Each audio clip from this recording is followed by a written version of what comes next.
approach ng bridge.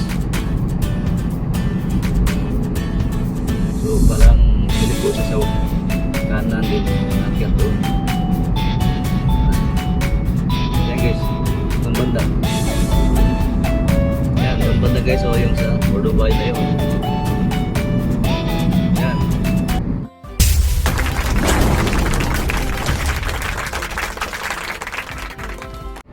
Hello guys, magandang umaga po sa inyong lahat.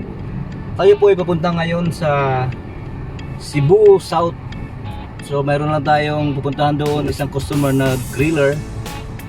Bago tayo darating doon guys, makadaan tayo ng CCLEX o yung Cebu Cordova Link Expressway. So dito na tayo, malapit na tayo, kita yung mga gusali. Yan ay isang Robinson Mall, Robinson's Galleria Mall. So malapit na tayo sa ano. Bago tayo makadaan dyan guys sa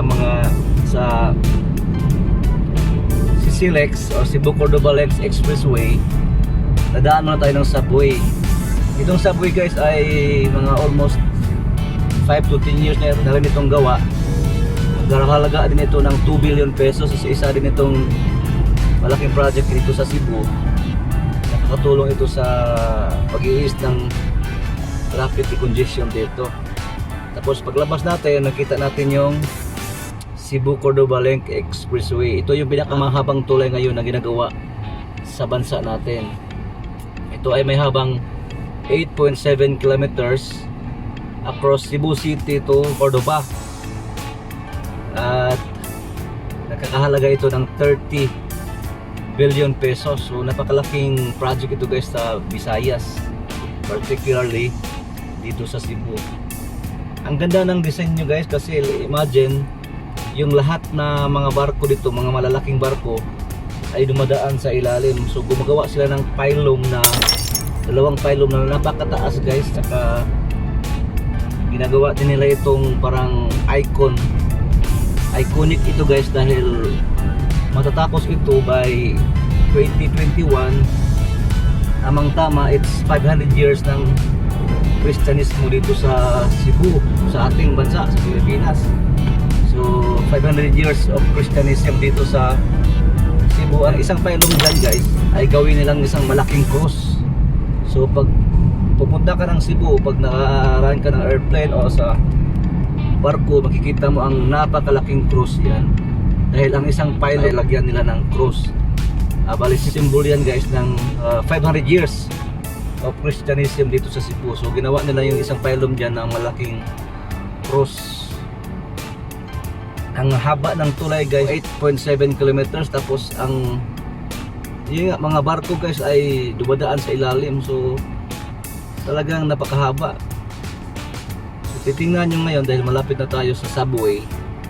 Pagdating natin dyan sa subway, pag akyat natin ay ang ang CCLEX na. Malapit na tayo. So dito na yung pier area guys, pier 1, 2, 3 ng Cebu. Dito tayo makadaan. So papasok na tayo ng guys, subway. Ito yung pinakunang subway dito sa Cebu. Mahaba. Ang ibabaw nito guys ay ang Plaza Independencia. Sa baba ng Plaza Independencia ngayon guys ay subway na. Nanyo. Yan dyan, ang Plaza Independencia. Pasyal lang dito sa Cebu guys. Tapos dito papasok tayo sa baba. Ito na ang subway. Yan, pasok na tayo guys.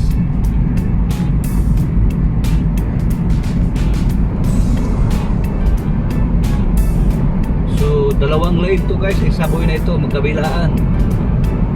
Malaking subway ito. Kabilaan is 2 lanes. Tapos medyo mahaba nga siya abot yata ito ng mga almost a kilometer or mga 800 meters gano'n.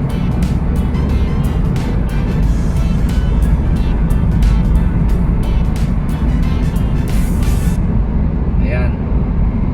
So palabas na tayo ng subway guys. At makikita nyo na yan yung mga, ayan o, haligi na ng ano, yan na ang mga haligi ng Cebu Cordova Link Expressway.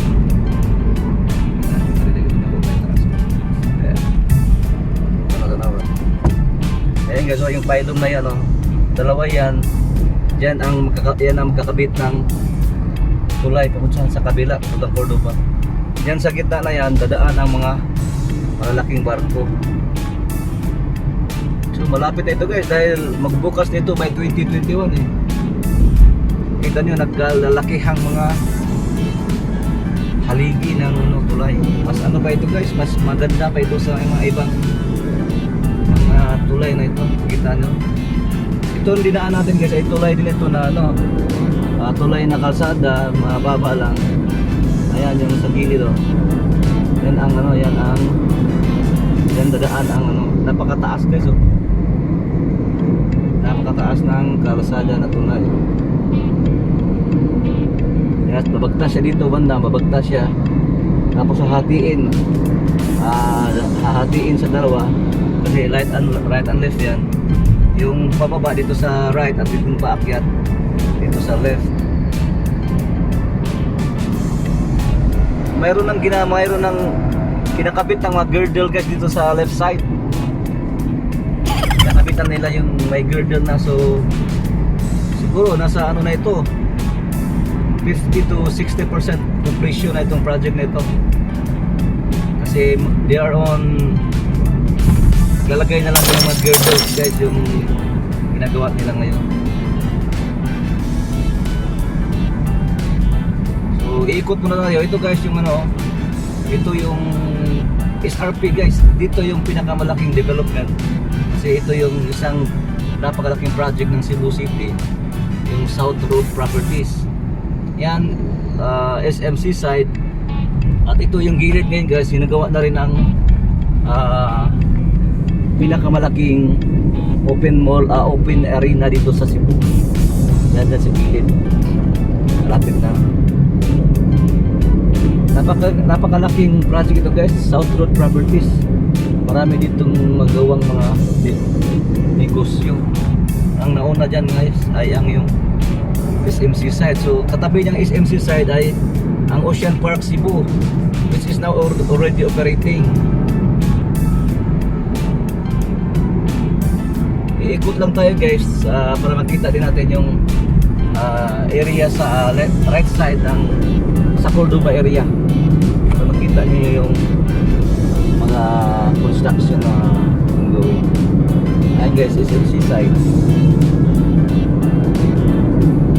Malaki itong ano guys, South Road Properties. Marami na ditong nagtatayo ang mga negosyo. Mayroon dito ang Philinvest, mayroon ditong halos lahat ng napakalaki mga developers ay nandito guys na i-invest. Yan, mayroon na namang bagong gusali. Hindi pa tayo na-update dyan guys kung ano yan. So napakadami talaga dito ginagawa. Tsaka maganda ang Cebu guys dahil ito ay central hub ng Philippines. Nasa gitna ng Pilipinas ito guys. Kung ma-develop ang Cebu ay para din itong Singapore, Hong Kong. Dito ang sentro ng negosyo. Ano, malaking ano yan, ano ba yan. So ikot mo tayo guys.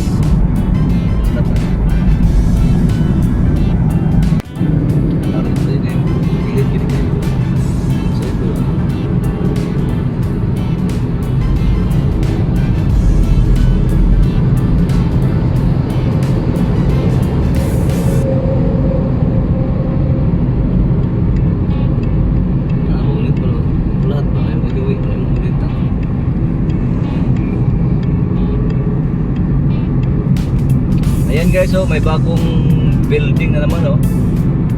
Sa dati ano yan, sugbo ng Malacanang. Ano naman kaya itong project na ito? Ano guys, bagong development. Probably mga hotels din dito. Mga hotel din ito guys.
Yan guys, so yung dalawang pylon na yan dyan sa gitna tadaan ng mga barko.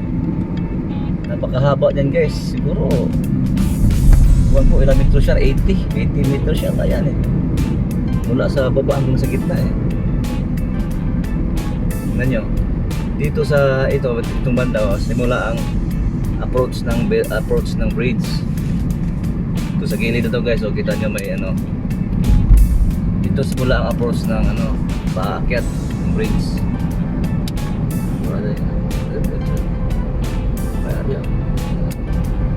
Yan guys, yan ang approach ng bridge. So parang giliko siya sa kanan din, akyat doon. Yan guys, doon banda. Yan, doon banda guys, yung sa Dubai na yun. Yan. Aday. Hindi mo lang kuha. Yan guys, dalawang pylon mo. Napakalaki yan. Talagang wala na ngayong imposible guys sa technology ngayon. So, grabe guys. Grabing infrastructure na project. Parang ito na katulong ko itong bulugan. Ayun guys, napakaganda ng project nito guys. So dalawa dito natin. So tayo papasok na din ang Sabuy guys. Balik.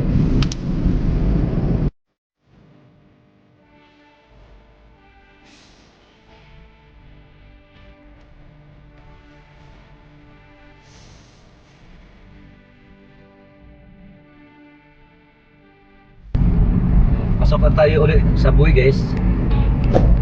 Balik na tayo doon sa lugar natin. Pauwi na tayo.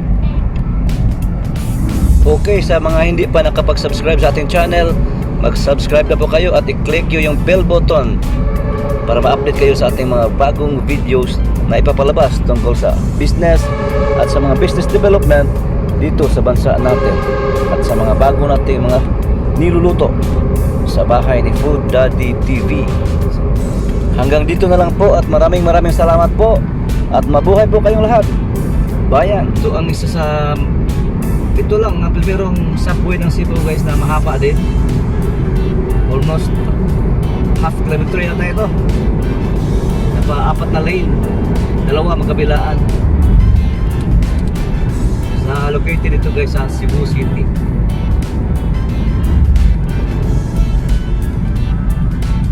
Okay, so labasan tayo sa subway. Bawi na tayo sa lugar natin sa Liloan. So maraming salamat guys sa panonood nyo sa ating short video ng CCLEX o Cebu Cordova Link Expressway under project under Duterte administration, which is 8.7 kilometer with 30 billion pesos budget. Okay, maraming salamat sa iyo President Rodrigo Roa Duterte sa project na ito. Hanggang dito na tayo mga kapatid. Bye bye at magandang araw po sa inyo lahat.